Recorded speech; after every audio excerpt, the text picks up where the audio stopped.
आचार्य जी, मेरा एक सवाल था। कुल देवी या कुल देवता का हमारे जीवन में क्या महत्व होता है? बहुत बड़ा महत्व कुलदेवी और कुल देवता का हमारे जीवन में होता है। कुलदेवी और कुल देवता हिंदी संस्कृति के छिपे हुए रत्न है। आप जब इस महत्व को समझेंगे तो परिवार और परंपरा पर आपका दृष्टिकोण पूरी तरह से बदलने वाला है।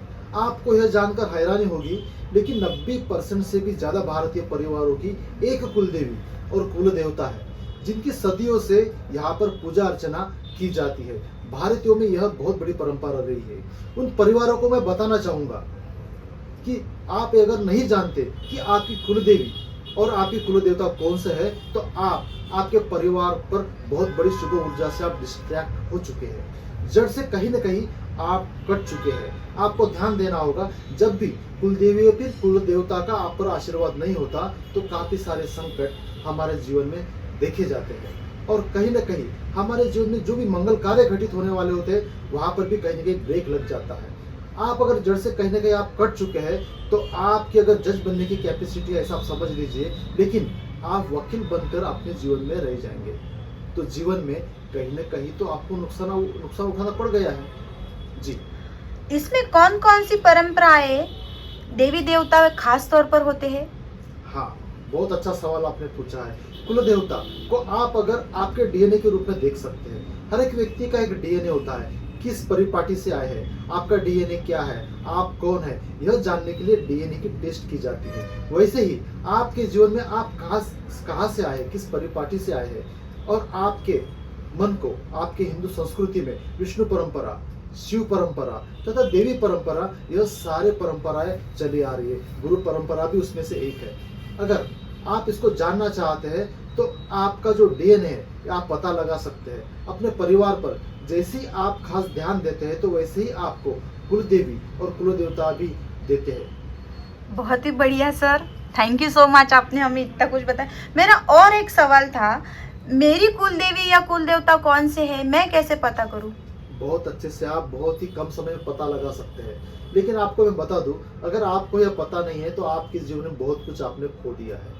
क्योंकि हमारे जीवन में अगर आपको पता आगे बढ़ना है परिवार के साथ में, तो आपकी कुल देवी और कुल देवताओं का आशीर्वाद आपके परिवार पर जरूर होना अनिवार्य है।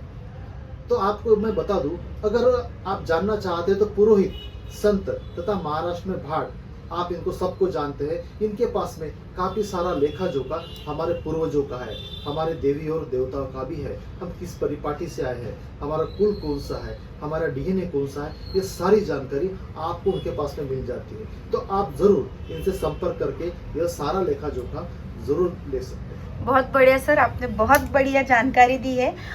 मेरा एक और सवाल था कि आपकी कुल देवी या कुल देवता कौन से हैं? जरूर, मेरी कुलदेवी का नाम माता तुळजा भवानी है, जो कि महाराष्ट्र में तुळजापुर नगरी में है। यह एक शक्तिपीठ भी कह सकते हैं आप इन्हें। जो काफी सारे भारत में शक्तिपीठ है, इनमें से यह एक शक्तिपीठ है। और मेरी जो कुलदेवी है वो माता कुलदेवी तुळजा भवानी है। जी, एक खास बात मैं आपको बताना चाहूंगा कि एक 15 से 20 साल पहले मुझे भी नहीं पता था कि मेरी कुलदेवी कौन सी है या फिर कुलदेवता कौन से है। तो जब मुझे पता लगा तो फिर हमने वहाँ पर जाने के लिए एक प्लान बनाया हमारे परिवार के साथ में। इसके पहले हमारे यहाँ पर बहुत सारी समस्याएं थी, तो हमने भी देख लिया कि इसका हम पर इम्पैक्ट तो पड़ रहा है, तो दर्शन के लिए सबको जाना चाहिए। तो हमने एक प्लान बनाया। तो आपको हैरानी होगी यह जानकर कि 2 दिन पूर्व हमारा प्लान चालू था, तो मुझे एक सपना आया रात को, और मैंने ये देखा कि हमारी जो देवी है, जो कुलदेवी है, जो मंदिर है, मुझे सपने में दिखा। मैं इसके पहले कभी भी वहां पर नहीं गया था, और जब भी हम वहां पर गए सभी परिवार के साथ में, तो मैंने पाया कि जो मैंने सपने में मंदिर देखा था वही चीजें मुझे वहां पर दिखाई दी। ये कैसे हो सकता है कि जहाँ पर मैं कभी गया ही नहीं, जहाँ पर किस मूर्ति को मैंने कभी देखा भी नहीं, वहाँ पे क्या एक्टिविटी है मैंने कभी देखा भी नहीं, वो मुझे सपने में दिखाई दे रही है। तो मुझे तो पता लग गया कि कहीं ना कहीं एनर्जी कनेक्ट हो जाती है, और हमारे मन में जो भी चीज़ें किसी के प्रति होती है वो ऊर्जा काम करती है, और हमें उस विषय के प्रति, उस सब्जेक्ट के प्रति हमें वो बता भी देती है। बहुत ही बढ़िया सर, कुछ खास उपाय बता सकते हैं आप देवी को प्रसन्न करने के?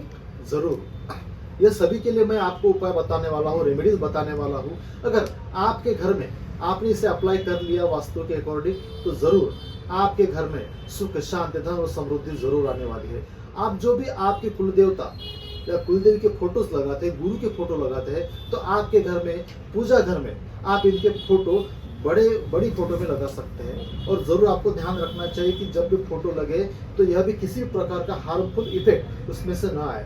शांत और अच्छे फोटोज वहाँ पर आपको कलर कॉम्बिनेशन के साथ में लगाए तो बहुत ही अच्छा इफेक्ट आपको इसमें मिलता है। और हाँ, आपके हॉल में दर्शनिक स्थल पर आप इसे जरूर लगा सकते हैं जी। अगर सर अब हम गए ही नहीं दर्शन के लिए तो? ये तो बहुत कठिन प्रश्न आपने पूछ लिया। देखिए, जो भी आप चीजें आपके जीवन में करते हैं या फिर नहीं करते हैं, इसका इफेक्ट आपको आपके परिवार को जरूर मिलता है।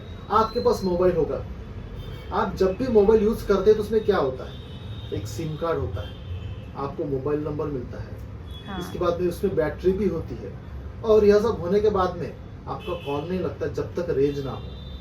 तो आपको आपके जीवन में अगर आगे बढ़ना है तो आपके जीवन में आपको समर्पण की भी जरूरत है, श्रद्धा की भी जरूरत है। और उसे चार्ज करने के लिए आपको एक बार साल में कहीं न कहीं परिवार को लेकर वहाँ पर उस स्थल पर जाना ही चाहिए। आपको खुद को चार्ज करने के लिए, परिवार को चार्ज करने के लिए, कनेक्टिविटी बढ़ाने के लिए आप समर्पण भाव के साथ, श्रद्धा भाव के साथ अगर वहाँ पर जाते तो निश्चित ही वह देवता आप पर आशीर्वाद देके ही देते हैं। आपको सिर्फ समर्पण भाव के साथ, श्रद्धा भाव के साथ वहाँ पर जाना होता है। करके देखिए, जरूर आपको इसका फायदा मिलने वाला है, फल भी मिलने वाला है।